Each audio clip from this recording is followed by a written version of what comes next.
نو په یره وي نو یره خوف چې کوم دی خوف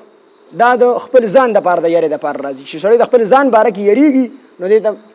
دې ته عربی کې خوف وي او چې د بل لپاره یو سړی یریږي نو دې ته حزن وي نو الله پاک فرمای الله تخافوا ولا تحزنوا وابشروا بالجنه التي كنتم توعدون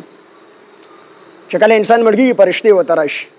او د چې کوم دی ایمان راوړي مه د آیات کې ذکر دی ایمان راوړي په ایمان باندې مستقیم پاتې شي استقامت په اختیار کړي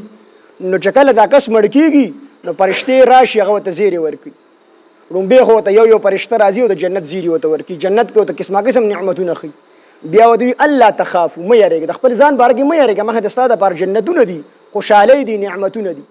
ولا تحزنوا او د خپل اولاد او د خپل بیبي او د خپل بچیانو بارګي غمجن کېږم د دې به الله ډېر خپل تربيت کې ځکه ته نه کې نو چې ته نه کې نو استاد د بچو او سره بیبي تربيت په الله پاکستان پس کې دغه بارګي غمجن کېږم او خپل بارګي یریږم نو یاره چې خوف هغه یری ته ویل شي چې انسان د خپل ځان بارګي او چې د بل چا بارګي د چا یری د خپل بچو بارګي د بیبي بارګي د یار دوست بارګي نو هغه ته حزن ویل شي نو فلا خوف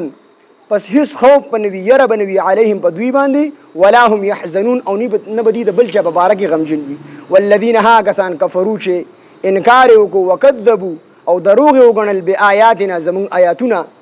اولئک هم داخلك اصحاب النار دوزخیان دي هم دوی به فيها په جهنم کې خالدون همیشه وي دا خالدون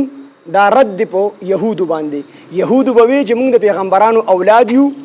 موږ الله پاک جهنم ته نه بوزي او کو چر د ډیرو ګناهونو د وجه الله پاک موږ جهنم ته بوزي نو لږه غونډه مودو به الله پاک موږ پاتې کیږي موږ د پیغمبرانو اولاد یو بیا به الله پاک جنت تراولي نو دا په يهودو باندې رد هم فيها چې دی په جهنم کې خالدون همیشه د پاره چا چې انکار وکړو د الله آیاتونه چې کوم دي دروغجن وګڼل دروغ نسبت دي ته وکړو نو دا کافران دي کنه نو دی بارک الله پاک فرمای هم فيها خالدون دی به همیشه د پاره په جهنم کې د جهنم نه دی وطن نشته